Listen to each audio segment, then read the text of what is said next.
I think the core theme on the album, which is called Wake Me Up, Martha, is about how to navigate current events. We're in a world where so much is in flux. It's not the first time in human history, but, AI and social media are evolving in ways that we can't understand. Technologies beyond information technologies are pushing us in fast forward as a species. I write about climate, but now I write about the social climate and the information climate as much as I write about the biogeophysical climate, and that spills into my songwriting.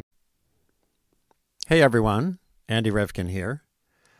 This is a special flipped Sustain What episode in which I'm interviewed by John Bowermaster, who is one of the best environment-focused filmmakers I've met in my 40-plus years on the beat.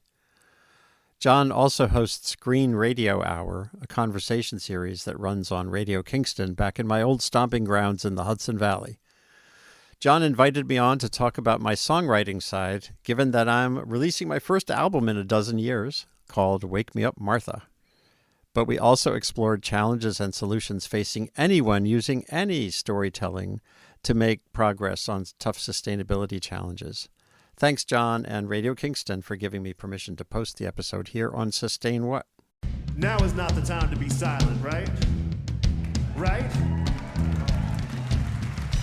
Hello and welcome to the Green Radio Hour with John Bowermaster here on Radio Kingston, WKNY, 1490 on your AM dial, 1079 FM, streaming live and archived always at radiokingston.org. One of the great pleasures of doing this weekly radio show is getting to connect and reconnect with old friends working in the environmental sphere across the city, county, state, country. This week's guest, environmental journalist Andy Revkin, fits that mold. We talk for the show almost every year, though not so often in person these last few years since he's left the Hudson Valley for the coast of Maine. Journalist and author, in my mind, Andy is most important as a storytelling innovator. He essentially started the field of environmental blogging with his New York Times .Earth column, which he did for more than 20 years, matching a writing and interviewing career that has taken him around the world. When it comes to using the internet, he has led the pack in finding new ways to tell old stories. Today's podcast, which he seems to do almost daily under the Substack banner of Sustain What, features scientists, thinkers, writers, musicians, and more checking in themselves from around the world. It's that latter group, what Andy calls his singing journalists, that has brought us together today, because he's releasing his second album of modern-day folk songs, many built around topical issues, borrowing themes from his reporting. The new record, Wake Me Up, Martha, is 13 songs in which he says, in his press release, I try to cut through the craziness of modern life in ways that amuse, intrigue, or activate listeners. I try to cut against the blitz of slop and Spotify's sonic wallpaper by sticking to basics, vocals, and one instrument per song. Suffice to say, his friend and mentor, Pete Seeger, would be proud. On that note, Andy Revkin, the singing journalist. Well, it's great to see you. We've talked several times, but I guess I saw you in performance at Maris, but never really had a chance to catch up in person, so it's good to see you. It's great to see you. And it's great to see you still at work doing your films and telling stories in a world that's got all this storytelling capacity, but it's hard to find ways to connect with people, but here we are reconnecting. Yeah. Well, I've done a fair amount of traveling over the years, and people say, well, where would you like to go that you haven't been? And I always say the stands, Pakistan, Afghanistan, Kurdistan, etc. It's part of the world I just never quite got to. I'm not sure now is the best time. No, Kingston. I'm in Kingston. Kingston. That's good. Well, how is it? We haven't had this conversation in person. No. You lived in the Hudson Valley for how many years? 30+ years. 30+ years. We were here in the Hudson Valley. Yeah. Little under half my life. I grew up in New England, and I actually once we had settled in the Hudson Valley and down in the Highlands. One of the songs I wrote, Breakneck Ridge, had a line about basically saying I'll be buried here someday, but New England was tugging at me, and moving to Maine, where my mother-in-law still lives in her 90s, partially to help take care of her, but also really was the pull of being back on the shore of the Atlantic Ocean. Yeah, because I know you have a passion for the ocean. Yeah, and of course the Hudson River all the way up to past Albany is an arm of the sea, but it just isn't quite the same as. That's right. It's different than being on the being place on, where there's crashing waves and yeah. big tides. And the other cool thing, here we had such a great you have such a great music ecosystem, and which I dove into along with my journalism. But where I live in Maine now, near Bar Harbor and Blue Hill, that area, there's a wonderful musical ecosystem as well. It's got some of the same qualities. Noel Stuckey, who is the from Peter, Paul, and Mary, is there. His daughter has a network for music education, similar to Pete Seeger's influence here. But then there's Quebecois, Acadian traditional music all around. The contra dances are a normal, ingrained part of the musical sphere there. There's a cider maker right near us who runs 3 times a week. He's got a jazz jam, a trad jam, and then on Sundays it's either Irish or Quebecois, and that's just a great stew of stuff. So I've been writing songs more, and it's got me back into that mode. Yeah, so you're morphing into a musician/journalist versus a journalist/musician. Yeah, in fact, I started in Bar Harbor at the library. I inaugurated a new kind of thing I'm doing, which is not a lecture and it's not a performance. It's both, and I call it the singing journalist because I'm telling my story of my journalism trajectory and also my musical trajectory. And they sometimes do interact, which is kind of fun. When would they first have interacted? When was the first time you kind of played publicly? Well, they interacted, in concept back in the early aughts when, after 9/11, I wrote a song called Liberated Carbon, which was basically the story I've been writing and reporting about for decades. Right. And it was a sort of a factual history of our fossil fuel fixation, and that song sadly has become relevant again. There's a section on what was then the Gulf War of the early 1990, 91 was in that song. And it had this line, we sent an army to the desert to keep our country free and to liberate some carbon, baby, for you and me. That was, the Persian Gulf War. And here we are 20-odd years ago, stuck there now with the Straits of Hormuz, now becoming a toll gate. What rhymes with Hormuz? Is this a quiz? Yeah. I don't know. You have to work on that. You're leaving. Oh, do you come out with a rhyme for Hormuz? Yeah, that would be a tough one. Yeah.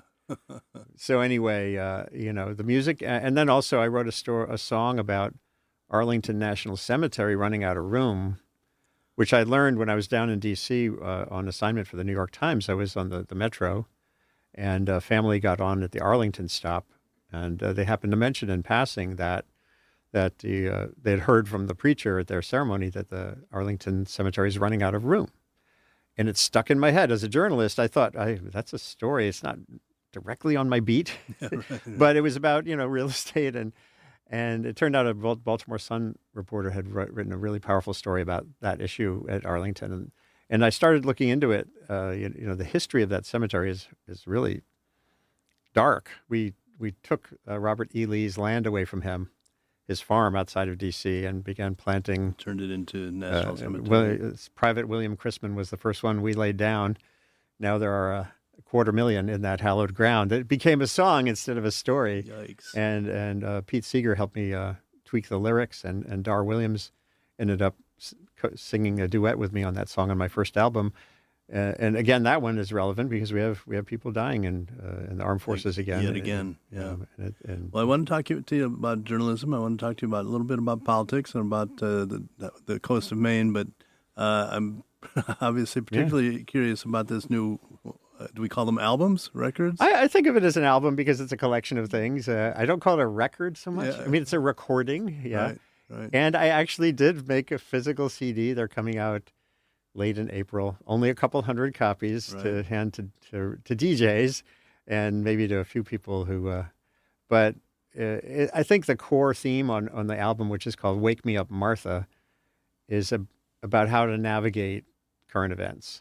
We're in a world where so much is in flux. It's not the first time in human history, but AI and social media are evolving in ways that we can't understand. Technologies beyond information technologies are pushing us in fast forward as a species, and we have the stresses of the polarization that's resulting on the social. I used to write about the ecosystem. I do still. Right. Then I write about climate, but now I write about the social climate and the information climate as much as I write about the biogeophysical climate, and that spills into my songwriting. And "Wake Me Up, Martha," the title tune, is about an interesting moment when a guy wakes up and, the song kind of speaks for itself. We'll hear the song in a second.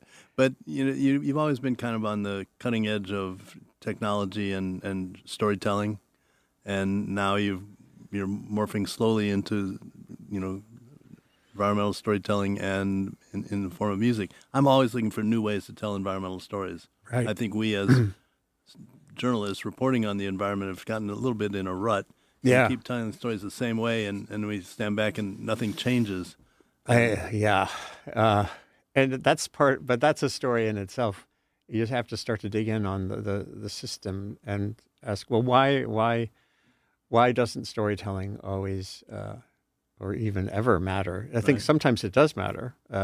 Articles that I wrote that were investigative and got someone fired from the George W. Bush White House. That's a very specific kind of a journalism, but that's only a tiny part of the climate question, which has got all these elements. And when you pull back from that, then you say, well, okay, if storytelling itself isn't necessarily driving change, what can? And I had this in my journalism when I was at the Times. Digging in on the behavioral science made me much more cognizant of the connectivity that we can create in society, or getting past our norms for us and them, even the norm of bad fossil fuel company, good environmentalist, checking that need to have that drama and that conflict be the story, I think is important. When I was doing my blog at the New York Times, I really dug in on what are the bigger forces. And then it turns out, basically people need energy more than they need to think about the weather in 2050. Yeah, even if we just take it for granted. Yeah, energy now is still the primary driver of human behavior. Well, my example is that in 2015, I made a film with Mark Ruffalo called "Dear President Obama," looking at his all of the above approach to energy. That same year, 2015, Leo DiCaprio made a climate change movie. Naomi Wolf made a climate change movie. Right. The guy who made there was an Academy Award winner who'd never made a movie about energy or environment. He made an environmental movie. Josh Fox made a movie about climate change. All in the same year. Yeah. What did it do in terms of turning the attentions? Well, I know. And there, I actually, on my blog at the time, I was defending Obama's all of the above energy strategy. And now we look at what's happened in the Trump regime, and you look back fondly at aspects of Obama's decision-making. And Biden went on a track that probably could have been more artfully designed to be more durable. I've written about that issue with presidential dynamics related to energy policy. Presidents, most of what they do is build fancy sandcastles, and then in comes the new tide and some bully. What happens to a sandcastle when a bully comes to the beach? That's right. They knock it down, and we've seen this over and over again. Have you visited with our friend Paul Greenberg about his book, The Third Term? Oh yeah, he was on my show with his novel. Yeah, it's great. Yes, I do. I do the Sustain What for 5 years now. Actually, getting on towards 6 years, where I explore these complex questions through conversation, kind of like you do. And Paul was on with this novel envisioning George Washington coming back to run for office. George Washington on the Metroliner. Yes. Yeah. And we need that kind of experimentation. And his weakness was that Martha Washington did not accompany him to the great hereafter. So he was flirting with his yoga teacher or his gym teacher. Yeah. I do recommend people check out that it was story. Great. But because when I heard your song about Martha, I flashed back to Paul. Funny. But are you going to tell us the inspiration for Martha before or after the? I think after. It kind of speaks for itself. It's a weird morning, and I can't remember specifically how it started. But and you've got this beautiful... Yes, and I'm playing a bouzouki, which is like a stretched out mandolin with a neck that's way longer than you could imagine. And it was made in Maine by Nick Apollonio. And I fell in love with the sound because mandolins, I play mandolin too, but it's kind of chirpy. Mandolin it's smaller. Mandolin is up here. Yeah, this is very rich. Bouzouki's got this kind of, it's like a viola, you know. It's got this. That's right. And is it easier to play because of the longer neck? In terms of the little fingery things, but it's got that resonance. Yeah. So I was just destroying the bouzouki and I just started going on this song.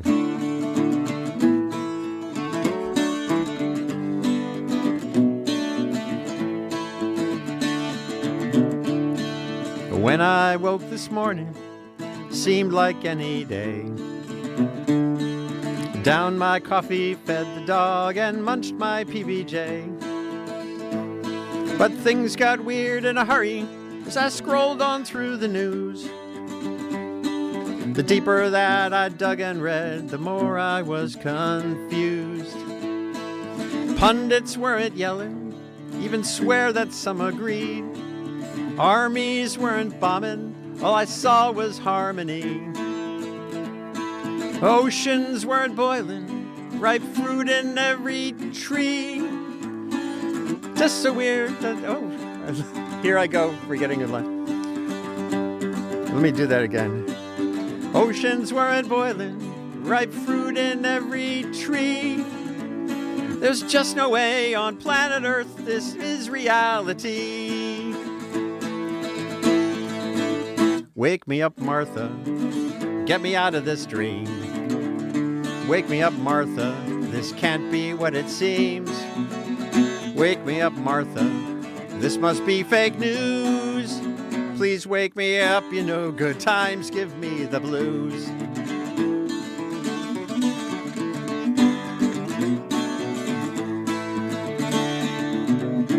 I need conflict with my caffeine to charge my battery.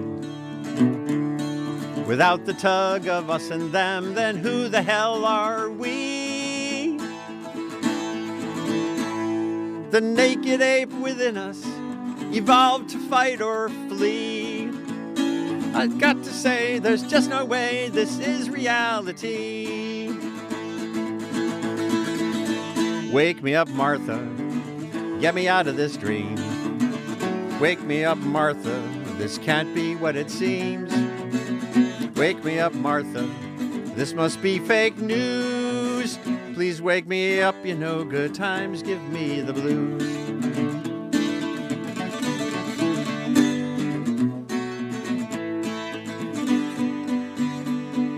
I woke the next morning, still seemed like any day.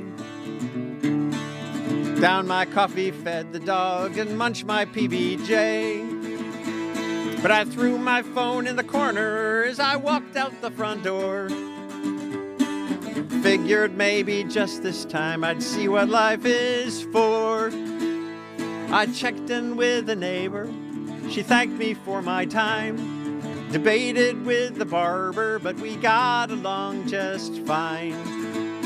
Recycled some old bottles, I even got a dime. I've got to say, there's something here, this real life is worth trying. Don't wake me up, Martha, this is not some dream. Don't wake me up, Martha, life can be what it seems. Don't wake me up, Martha, this is not fake news. Don't wake me up, you know, each day is what we choose. Don't wake me up, Martha, this is not some dream.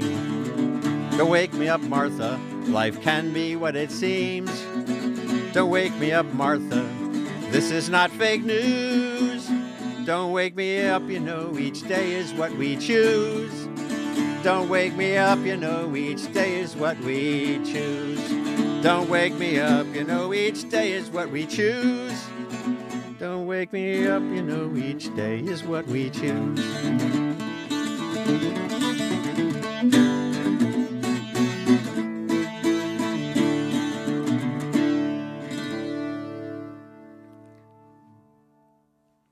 Pete Seeger would be very happy. Oh, I wish I could have played it for him. Yeah. Yeah, he would like that one. And, it relates to science. Jonathan Haidt and others have written books about social media impacts on how we behave and kids particularly. And adults, yeah.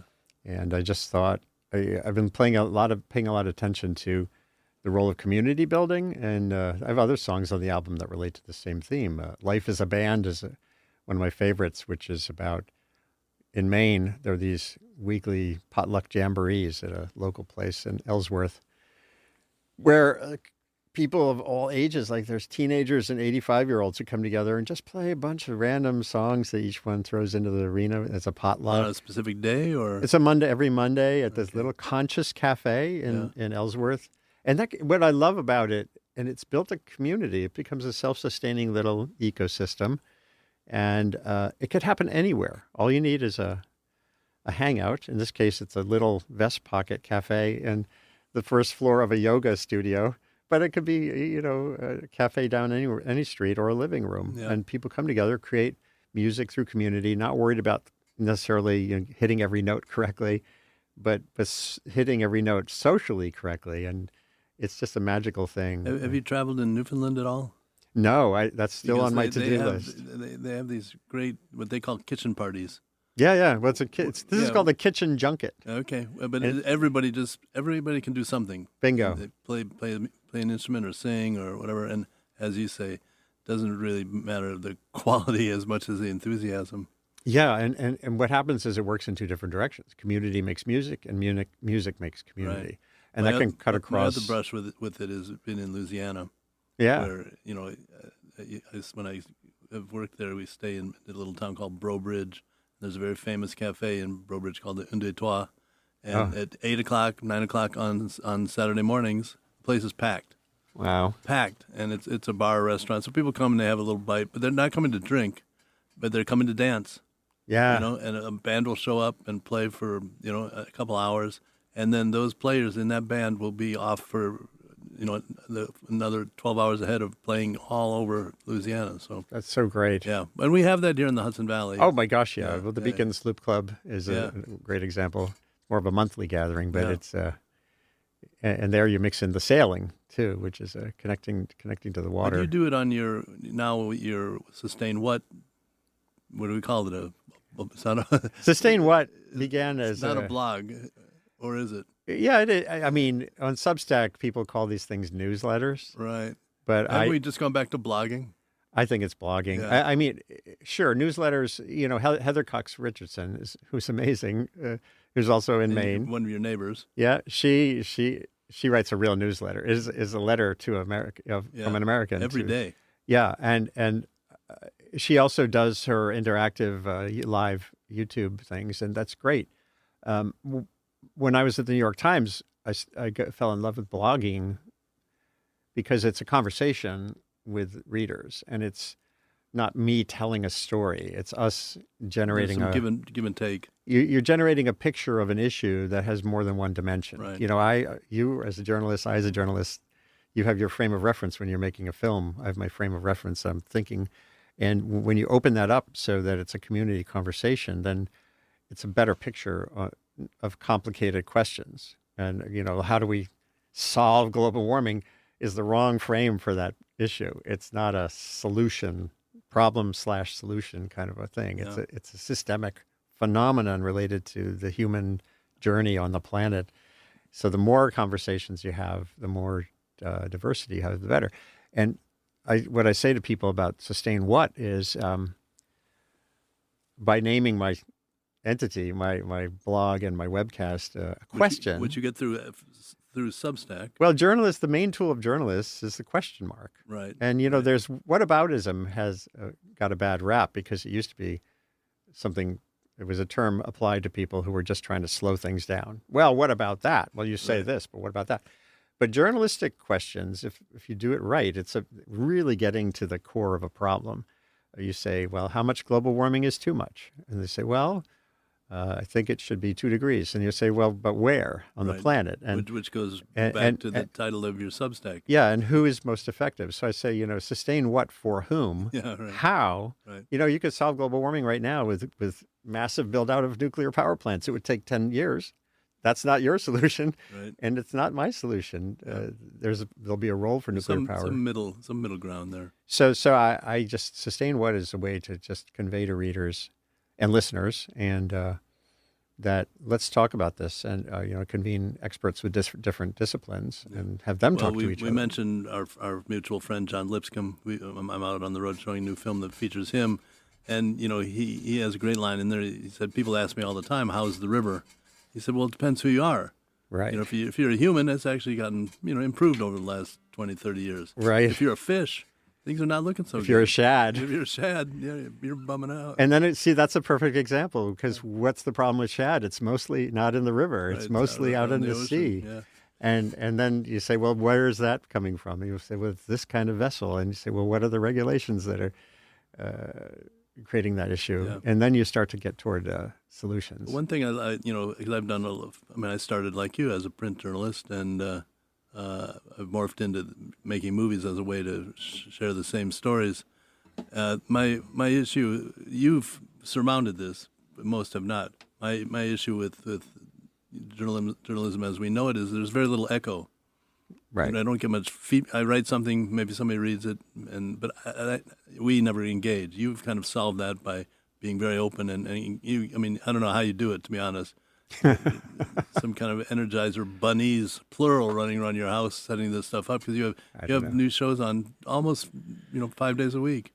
Feels like in bursts, yeah. In the early days of the pandemic, yes, for sure. And lately under Trump, it's been hard to not engage. And here too, I've pulled together. People think of me as a climate journalist. If you look at Wikipedia or whatever, but to me, it's if your focus is climate and you're not thinking about democracy right now, then you're missing a really important aspect of how you generate progress on an issue like climate. Because without a FEMA and without USAID doing the resilience building, and without innovation doing the decarbonization, and without looking at the energy landscape with climate in mind, you're screwed. And so you can't avoid this high level question about how do we sustain democracy. And not just here, 3/4 of the world's population now lives in autocratic states. 3/4 of the world's population. So I had people on to talk about that. Yeah. And do you feel like we're living under an autocratic state? Well, we're on that path. If you follow the news as we do, yeah. The question keeps coming up: where is the opposition? Oh, I know. Why aren't there, at least 47 senators or 48 senators or 46 senators on the floor, on the steps outside the Capitol, saying, "This is not your dear President Trump. This is not your war to make." This is one of the hardest learnings I've had in these years is understanding that the thing that makes the Constitution so powerful is its plasticity. It's more like a guide to behavior than a set of rules and regulations itself, the Constitution and the amendments. And Trump came along and said, wow, look what I can do. I can play with all those dimensions and just take it to the extreme and let the system try to catch up with me. And you realize then that most of what we've been living under for 250 years has been norms, behavioral norms, more than rules. And that's wonderful. Yeah, we just anticipate that those norms will be followed. Yeah, there's an expectation, and but there's no rule really. Yeah, so that's led to a whole reexamination of, or maybe it's too late to think about how we can. There are people who are writing actively about how it is too late, that he's demonstrated something that will never bring back a balanced system because the presidency now is imperial essentially. We've been talking to and listening to a new album by journalist Andy Revkin. The album's release date is April 30th, just a few days from after Earth Day, which is formally recognized this Tuesday on April 22nd. We'll be back with more conversation and songs with Andy after these messages from Radio Kingston. And welcome back to the Green Radio Hour with John Bowermaster here on Radio Kingston, and my conversation with environmental journalist and self-proclaimed singing journalist Andy Revkin. His second album, Wake Me Up, Martha, is available on April 30th. His Substack column, can be found at Sustain What? And how are we feeling about the Environmental Protection Agency and its New York representative running it now? Oh, my Lord. I wrote a piece I did a meme where it's basically what Lee Zeldin has been doing there is turning the fire department that we knew into the Fahrenheit 451. The fire department came and burned buildings. Right. So instead of pouring water on fires, they're actually pouring gasoline on the fire. And I haven't written a song about that yet. Yeah. Maybe it's a really good time to morph into music then, as a way to save yourself. There's a wonderful burst of music out there now about all these issues. You have to look for it because you don't hear it on mainstream radio. Well, I think of it when I think of activism and change. I think of Neil Young and Ohio, right? Which he wrote in a day and recorded the next day, and was on the radio across the country by the end, literally within a week. Yeah, and Springsteen did that with the song about Minneapolis. I just wish I liked the song better. I know. It is still a hard rhyme, Minneapolis. So he stumbles over it. Yeah. And then there's Jesse Wells, and I just was talking with a friend last night about Carsey Blanton. But you have to search for her to know. Right. She's writing these amazing, many of them are funny songs, darkly funny songs about where we're at that need a lot more exposure. On my show, on my Sustain What show, I've been doing some what I call Sunday Sanity episodes, where I bring on musicians. You've been doing that for quite a while. Yeah, that started. That's your own kitchen party. Yeah, but digital, right? Yeah, online. That started in the pandemic. Yeah. But again, what's the best way for people who don't follow you to get there? Is it through Substack? Yeah, or just Google for Revkin and whatever your question is. My last name is unusual enough That's right. that basically Google for Revkin and climate or Revkin and the word Substack, and you'll find my stuff. And Revkin and music, or just Revkin. And Wake Me Up Martha, this new album is coming out April 30th, so it's not fully streamable and findable yet. But if you Google for that phrase. How are you liking this process of writing and recording and promoting? Well, the promoting part sucks. Yeah. but you got to do it. Oh yeah, you have to do it. It's like my friend Peter Beard always says, if you don't flog your own crap, who will? That's a good line. Yeah, it is part of it, and for young filmmakers and the like, even more. It's never been more necessary to be your own best, your own promoter. Yeah. So the album, I up in Maine, here in the Hudson Valley, when I recorded A Very Fine Line, the CD that has my song about the cemetery and Arlington Cemetery and Liberated Carbon. That was with a friend in Joe Johnson, who lives in the area, and I brought in a lot of musician friends over a period of months, and that album is a pretty fleshed out production. I was kind of seduced by what you can do, and this one is just me and my guitar and my bouzouki, so it's just vocals. And but you have a goal of getting others. I want to use some fundraising to bring together an ensemble of Maine musicians. Go into a studio. Yeah, because the song "Life is a Band" actually needs a band. It's a band, right? What instruments would you add? Oh, with that one, it's more about vocals too. Okay. Just getting other voices in there too. I don't know. Duetting with Dar Williams is not a bad start. Oh, that was wonderful. Yeah, she's a great Hudson Valley treasure. And I know you're on the road. You're come down from Maine. Made the stop in the Hudson Valley, but you're headed towards Nashville. It sounds like we are. Classic. You can take some discs along with you. Well, I won't have. They're not quite printed yet, so I won't have. I'll have some of my old ones, but no, Nashville's great. My our older son lives there, and I always enjoy going to the open mics there, and it's such a town for. There's a lot of highly commercial music that comes out of Nashville too, but there's a ton of wonderful music there that's at that low level. That's almost like a kitchen junket. Yeah. But, not quite. So that's what we should all do is in these times of frustration is search out music. I think it's not just a way. Well, frankly, most of the music in our lives is like sonic wallpaper. Even if you're listening to Neil Young from 1980s, it's sort of you're just filling a space in your mind. It can feel good. I love hearing Crosby, Stills, Nash and Young still doing their great songs, or contemporary music. But making it yourself, even if it's just at the primal level, that's what really is the special thing. Music is so much more to me about the moment of being in a room with a bunch of people and having something special emerge. Yeah, well, I'm not a musician, but through the films, I do get a little sense of feedback. Yeah, like when you're on stage and you're in front of an audience and you get immediate. Oh, that too. Not the problem, but one of the issues with print journalism is, you have no idea who your audience is really. I mean, yeah, unless they reach out to you individually, or nobody's standing up and applauding at the end of reading your. No. Well, luckily with film, like with documentary film, I assume now. With documentaries, you can. I can go stand in a theater with 150 people or something, right. And there's reaction. I watch to see when they're crossing their legs and when they're looking at their watches and seeing when they're they've hit that kind of snooze button. But and then afterwards there's immediate reaction with the Q&A. So yeah, that is satisfying that itch, because I got a little fatigued with not really getting an echo.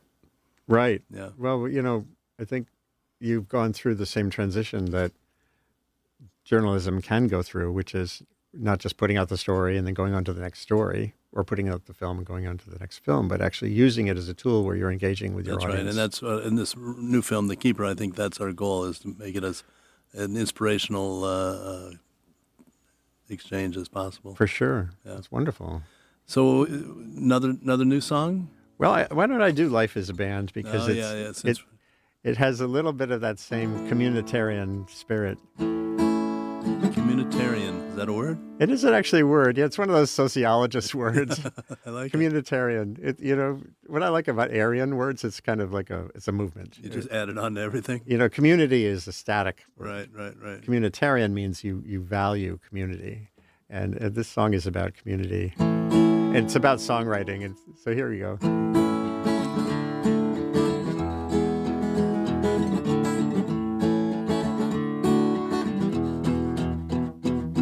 I used to sing and strum up on the stage all by myself.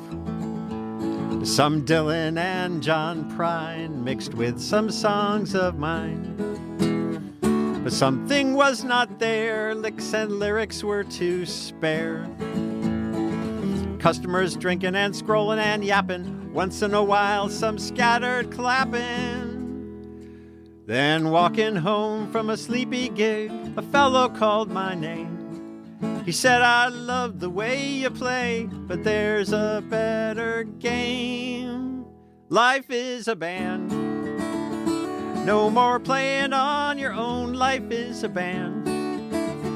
Grab a uke or saxophone. Life is a band. Alto, bass, or baritone. Come add your voice. Let's make it grand. Life is a band. He said, right down the block there is a place you have to see. We gather every weekend for a potluck jamboree. Bring some wings or a casserole, flute or a mandolin. Choose folk or a blues or an Irish tune, and then we start to sing. Everybody, life is a band. No more playing on your own. Life is a band. Grab a uke or saxophone, life is a band. Alto, bass, or baritone, come add your voice, let's make it grand. Life is a band. Like a town needs a mayor and a baker and a plumber, a band needs a singer and a picker and a drummer. Each on its own is monotone. Put them all together for something better. Put them all together for something better. Put them all together for something better. Life is a band. Everybody, no more playing on your own. Life is a band. Grab a uke or saxophone. Life is a band. Alto, bass, or baritone. Come add your voice. Let's make it grand. Life is a band. Come add your voice. Let's make it grand. Life is a band. Come add your voice. Let's make it grand. Life is a band.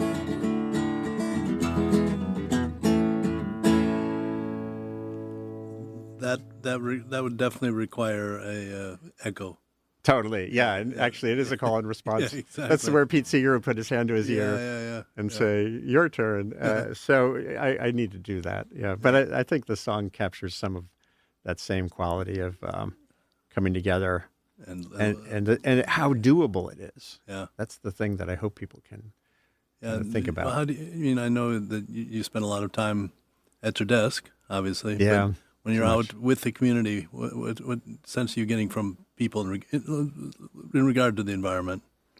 Well, in Maine, recent events that we've had these wicked winter storms, and the Gulf of Maine is warming faster than any other body of water on the planet.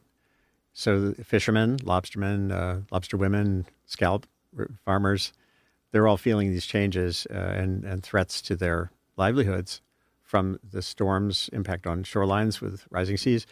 So there is a conversation that's expanding around the resilience part of having a better human relationship with the climate system. I do sense a little withdrawing of our big environmental groups. Maybe not the big national groups, but the big local groups.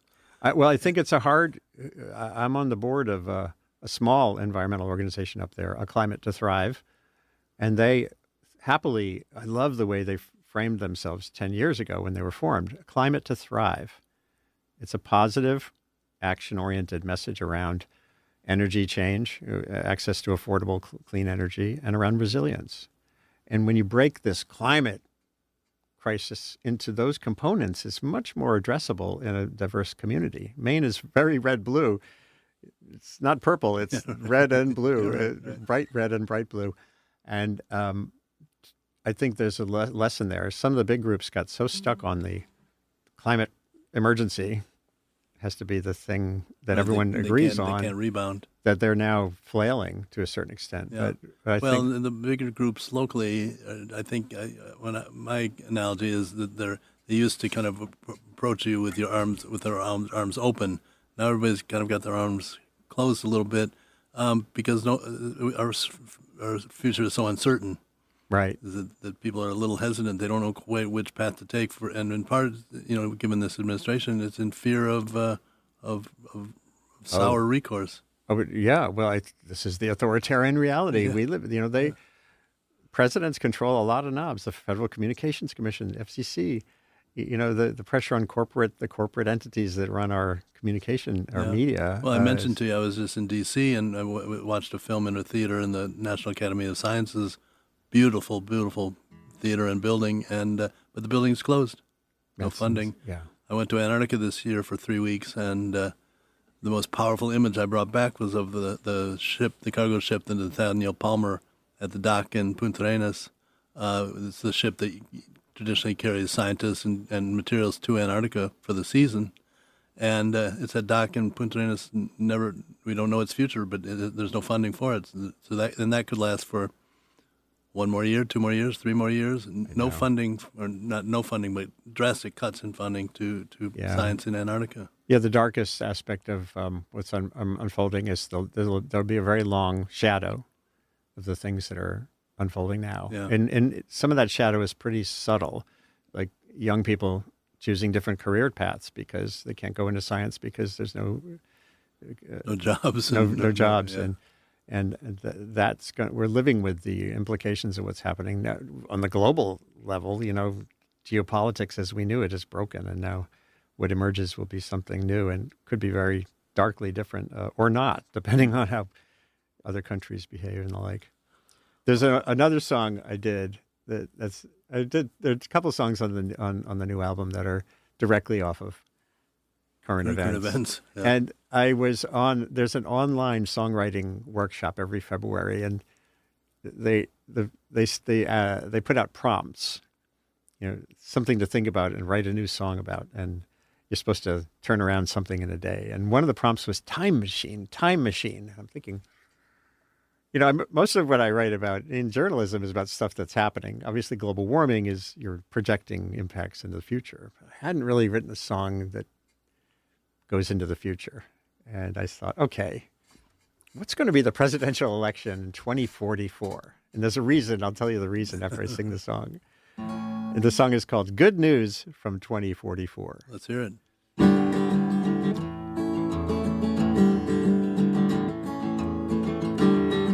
Don't know how I got here 2044. Somehow the world avoided nuclear war. Somehow the climate didn't go to hell. Somehow the Constitution never fell. Presidential candidates are on the stump. Sasha Obama and Barron Trump. That's not the weirdest thing I have to relate. They're both kind of sane and talking pretty straight. That change didn't happen on its own. The sun let out a flare and all our circuits were blown. AI fried, satellites died, people had to live without a telephone. Don't know how I got here 2044. Somehow the world avoided nuclear war. Somehow the climate didn't go to hell. Somehow the Constitution never fell. Of course, that is a dream. The sun won't set us straight. It'll take a lot of work to really make this country great again. So join yourself a club or your PTA. Even run for office if you feel that way. Find yourself a goal that suits your skills and heart. That's how we'll take back the power from the oligarchs. I said find yourself a goal that suits your skills and heart. That's how we'll take back the power from the oligarchs. Don't know how I got here 2044. Somehow the world avoided nuclear war. Somehow the climate didn't go to hell. Somehow the Constitution never failed. Never failed.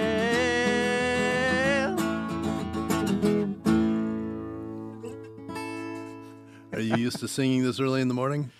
You sing all day? I'll sing mostly in the evening, but yeah, this is good. Yeah. Well, again, throwback to Pete Seeger. What would Pete have done with Make America Great Again? No, I know. Well, it's such an art. It's such a thing to try to do because everyone, it's complicated, of course. And we have to, now we're in the position of saying we have to make America great again. That's right, because so screwed up. Because of how far we've fallen. I know. The thing I like, I actually, in my songs, I do my homework, the journalistic ones, and 2044 actually is the first year that Barron Trump would be eligible to run for president. They'd be 35. Yeah, so that's where that all came from. And then, of course, I've written about solar flares and how they can threaten our communication system, and AI. Turning off AI is something everyone dreams about, I think, to a certain extent, even though it's got its uses. And yeah, do you use it in your program? When I'm summarizing after a show, yes, yeah. I've started using it. Yeah, it's interesting. Yeah, and I'm testing it in music only to envision what my songs might sound like in an ensemble. Right. Well, imagine there was a day before drum machines. Well, I had a conversation with a guy in Nashville the other day, and he said, people's reactions to AI and music right now remind me of when drum machines were coming in the 80s. He said, it didn't end drumming. It's just a new tool. And that means there are a lot of decisions you make as a music maker about the human nature of music and whether you want to sustain that or not. And then there's, of course, the bigger question about the only reason any AI model can do this is because it ingested all the greatest songs of the last 100 years we've already created without permission and is now creating stuff. And that's an issue that has yet to be resolved. So this summer, are you going to be back in the Hudson Valley? I'm hoping to get here down for that Hudson River Folk Festival. It's on the 21st of June. I want to get into the Circle of Song, but there's a lot of good musicians, so we'll see. Yeah. And in December, I'll be back in December. I want to try to do an album release show here, probably at the Town Crier. Yeah, that'd be great. Where I've done a lot of music. I'm a big fan of your work. I can't believe how prodigious you are. Well, you shouldn't discount your own prodigiousness. I know, you keep going, and you're making great films that are important. But yours is on a daily basis, it seems. Mine is more spread out. But I just wake up in the morning wanting to get stuff done. I grew up in a family where everyone worked really hard, and like so many American families and families around the world. There's another song on the album is about my grandfather, my father's father, who came from across the sea at the turn of the 20th century, and I wrote a song about life as a hardworking immigrant. When late in his life, he said to me, he was literally in bed and nursing home, fading away at 95. And he said, Ukrainian immigrant, he said, life is a long, short story. And I thought that I wrote a song called "A Long Short Story." If people Google for Revkin and "long short story," they'll find an early version of that song. I was on the stage recently with an elder, one of our elders, and I said, "Can you give us the elevator pitch to describe this, whatever?" And he said, "Why don't we take the stairs?" That's good. It was great. It was great. That's really great. Yeah. Yeah, slowing down a little bit. We all, you talk about the daily stuff, and I try to pull back from the social media. I try to pull back from the moments. The moments are so exhausting we're facing right now, because this is literally a strategy, flooding the zone. That's right. With crap. We're overwhelmed. It's the Stephen Bannon strategy. You can't keep up. And I think taking a breath, looking for actual points of leverage, or at least points of resilience. What can you do in your community to limit losses and to maximize potential for a return to a communitarian approach to government is something we can all work on incrementally. And I think getting over the idea that there's some fix, impeachment. I mean, the path to impeachment is so fraught, and he's already gotten off for such horrific crimes already. Yeah. So then I think it's just a matter of getting back to basics, and also, localism matters, because national trends in politics usually emerge from local. Well, it's working here locally. We have even though I have no empirical data to back it up, I believe that in the Hudson Valley we have more environmental activists per capita than anywhere in the country. It's because it all started here. Yeah, that's right. That's right. And it's great that it keeps going and evolving. I remember, what's his name? It might not be worth getting into the story. There was one of the heads of Riverkeeper, executive director, started going to fish and game clubs and hunting clubs here in the Hudson Valley. He said he was really surprised at how much crosstalk there was on the need for conservation. How green they were. And if you never actually dare to convene with people who might be very different from you on one issue, you'll never find that they actually are passionate about something else you care about. That's right. And that happens over and over again. I've seen examples of that where having the guts to make that first step to get out of your bubble is hard. But once you do, and if you find a way to frame questions in search of common ground, and as opposed to just getting girded for a bar fight, you have some real potential to make progress. Great. You going to play us out with something? I could. Maybe back to the... Well, there's another... One of the song about current events is called "Save Dreams for Sleeping," which is about, getting active.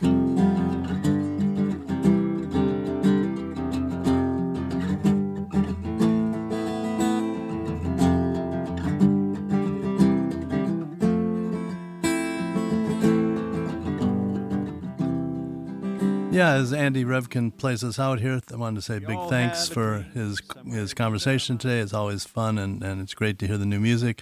The new record is "Wake Me Up, Martha." It's out April 30th, and Andy can be found easily on the web, including his great, almost daily podcast, "Sustain What." That's it for the Green Radio Hour with John Bowermaster. Have a great Earth Day coming up in a couple days, and we'll see you next Sunday.